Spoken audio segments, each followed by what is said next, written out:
आइए जिस शख्स की तरफ चलते हैं, हम बढ़ रहे हैं, वो हिंदी के एक ऐसे व्यंग्यकार हैं जिन्होंने न सिर्फ इस मुल्क में बल्कि पूरी दुनिया में अपने आप को साबित किया है। और हिंदी देखिए, व्यंग्य एक ऐसा ये होता है कि जो धीरे धीरे आपके करीब से गुजरता है और आपको कुरेदता हुआ, आपके जख्मों को जो है कुरेदता हुआ और उस पर मरहम भी लगाता हुआ जाता है। तो ये व्यंग्य की खासियत होती है।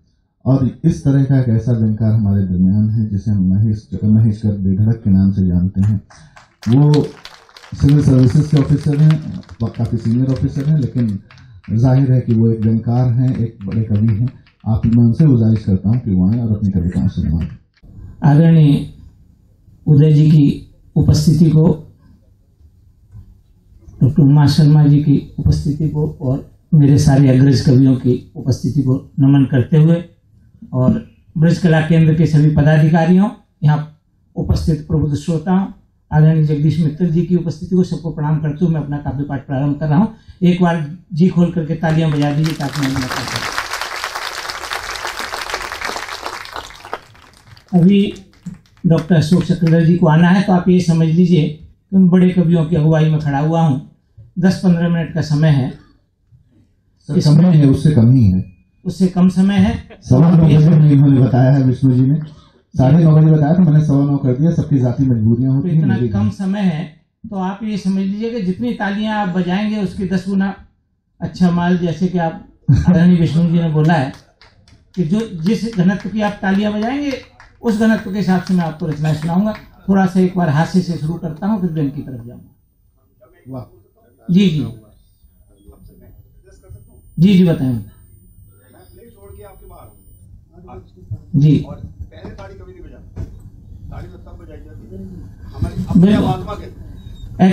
आत्मा के अनुसार बजा दीजिएगा। हाँ जी। हाँ, पहले तालियां मैंने इसलिए बजवा ली क्योंकि बात का भरोसा नहीं है। तो लीजिए, पहले 2-3 छोटी छोटी रचना और पसंद नहीं आई तो 4-5 बड़ी बड़ी रचना। एक बात ध्यान रखिएगा कि जिस रचना पे ताली नहीं बजेगी मैं समझूंगा कि वो रचना आपकी समझ में नहीं आई है। ऐसी रचना को मैं दोबारा दोहराऊंगा। छोटी छोटी रचनाओं, छोटी छोटी बातों से हास्य निकलता है। मुझे याद है एक बार मैं अपनी पत्नी के साथ एक फिल्म देखने के लिए गया। कुछ कुछ होता है, इंटरवल तक तो कुछ हुआ ही नहीं। तो जब मैं फिल्म देख के लौटने लगा तो पत्नी बोली, आप मुझे इतना प्यार नहीं कर सकते जितना शाहरुख खान काजोल को करता है। मैंने कहा दोनों की परिस्थितियां डिफरेंट है। पहली बात तो ये कि उसे प्यार का नाटक केवल 3 घंटे ही करना है। यहां तो जिंदगी भर का मरना है। दूसरी बात ये, उसे प्यार करने के 3 करोड़ रुपए मिलते हैं। यहाँ मिलना करना तो दूर, जिस दिन ढंग से प्यार कर लो तो 10-5 हजार की चोट लगना तो मामूली चीज है।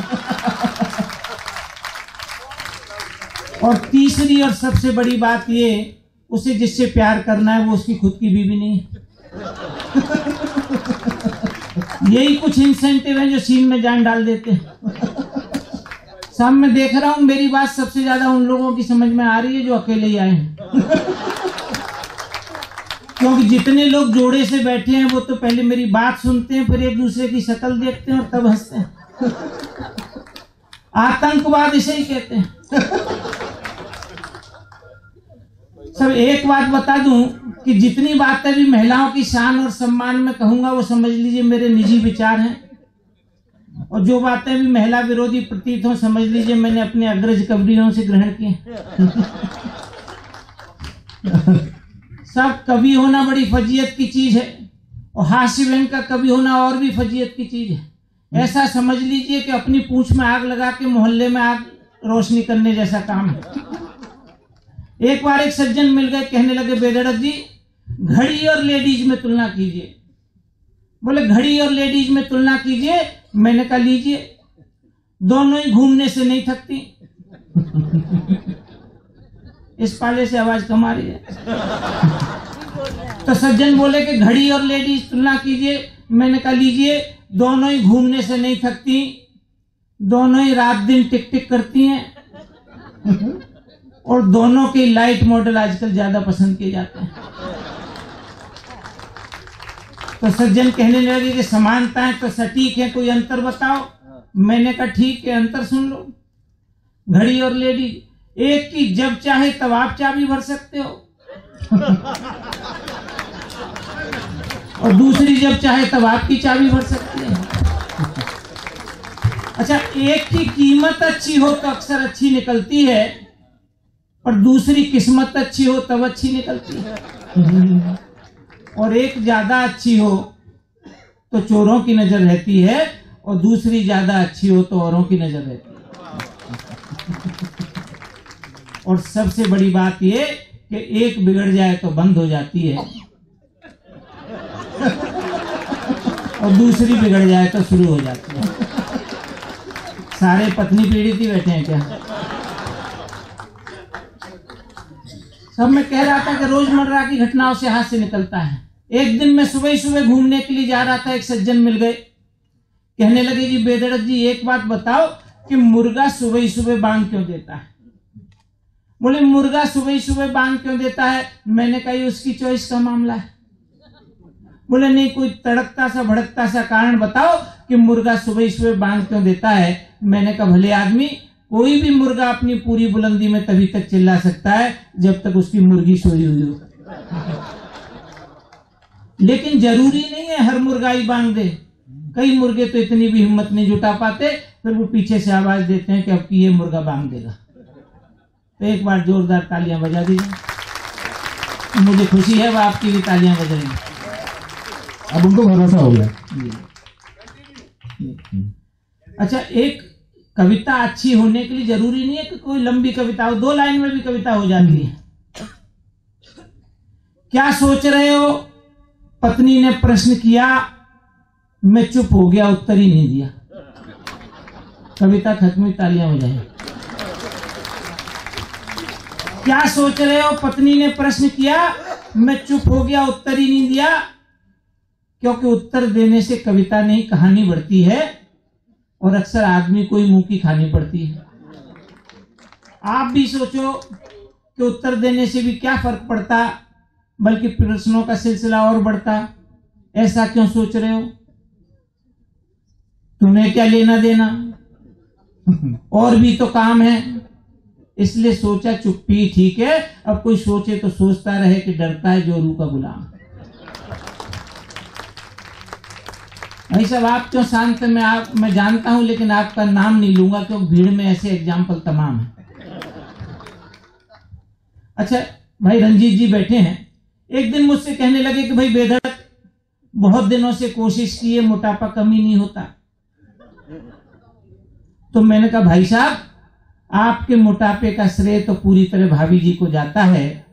घर में खुश मिजाज पत्नी हो तो आदमी खुशी से ही भूल जाता है। तो परसों एक कवि सम्मेलन मिल गए, कहने लगे बेधड़क, आपकी यही कविता मैंने मोटापे के एक्सक्यूज के तौर पर पत्नी को सुनाई तो पहले 2 मिनट तक तो मौन थी, फिर चिल्लाई कि बताओ मुझसे पहले जो तुम्हें खुश रखती थी वो कौन थी? क्योंकि बोले मैंने तो तुम्हारे पुराने फोटो में भी देखा है, तुम तो कॉलेज के जमाने में भी मोटे थे। अब उसको ये कौन बताए कि कॉलेज में क्या टोटे थे। वाह। मित्रों, एक दिन मैंने अपने एक मित्र से कहा जो फौज में है, क्यों भैया मौज में है? तो कहने लगे भैया फौज में मौज की बात करना ही फेक है, सर्विस कंडीशंस के मामले में तो फौज और रेलवे एक है। दोनों में गजब की रेस्पॉन्सिबिलिटी है, 24 घंटे इमरजेंसी है, और डिसिप्लिन भी कमाल है। मैंने कहा बस एक ही फर्क है, तुम्हारे यहाँ झटका है, हमारे यहाँ हलाल है। मित्रों, पुलिस और फौज 2 ऐसे महकमे हैं जिन पे समय भी मेहरबान है, इसलिए इनका बूढ़े से बूढ़ा कर्मचारी भी हो तो कहते हैं जी हमारा जवान है। तो मैं उनकी जवानी को प्रणाम करता हूं और एक छोटी सी रचना पुलिस के ही नाम करता हूं जी। अच्छा। सब छोटे और मझोले शहरों में तो जिस चौराहे पे भी पुलिस वाला खड़ा होता है वो चौराहा बड़ा होता है। तो दिल्ली जैसे शहर में तो जिस चौराहे पे पूरा का पूरा पुलिस हेडक्वार्टर खड़ा है, सोचो वो चौराहा कितना बड़ा है। जी हाँ, मैं आईटीओ चौक की बात कर रहा हूं। आईटीओ चौक पे यू टर्न लेते वक्त मेरी निगाह पुलिस हेडक्वार्टर की दीवार पे पड़ी। आपने भी देखा होगा महात्मा गांधी की तस्वीर बना रखी है बहुत बड़ी। तो एक दिन मैंने पुलिस के काला अधिकारी से कहा, बहुत दिनों से देख रहा हूं, जिज्ञासा कम नहीं हुई, पुलिस मुख्यालय पे गांधी, बात कुछ हजम नहीं हुई। तो कहने लगे, आप तो इंजीनियर हो, जानते हो ये रोड साइन कितना इफेक्टिव और कितना सस्ता है, दूर से ही पब्लिक को पता चल जाता है कि राजघाट का यही रास्ता है। तो मैंने कहा, भाई साहब पहेलियां मत बुझाओ, अगर पुलिस हेडक्वार्टर पे गांधी के कोई खास मायने हो तो बताओ। तो कहने लगे कि पुलिस हेडक्वार्टर पे गांधी के मायने खास हैं, दरअसल हमारा अहिंसा में अटूट विश्वास है।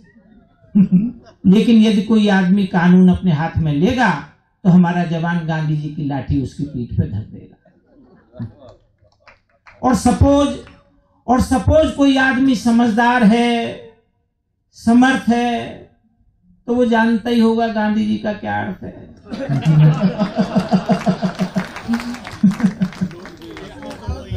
बहुत अच्छा। एक कविता का आदेश और हुआ है, आप तक पहुंचाता हूं। अच्छा, कई बार तो क्या है, लोग जब कहते हैं कि कोई हास्य व्यंग की कोई मौलिक बात सुनाओ, तो मैं कहता हूं कई बार छोटे छोटे बच्चे जितनी हंसी की और मौलिक बात कहते हैं, उतना बड़े से बड़ा हास्य व्यंग का कभी भी नहीं कर सकते।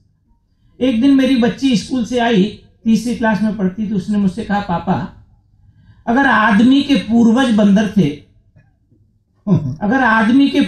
बंदर थे और हम बंदर से आदमी बने हैं, तो आज भी कुछ बंदर शेष क्यों हैं? था उसके इस प्रश्न का मेरे पास कोई जवाब नहीं था। तो बड़े बेटे ने कहा कि मैं बताऊं। मैंने कहा बताऊं।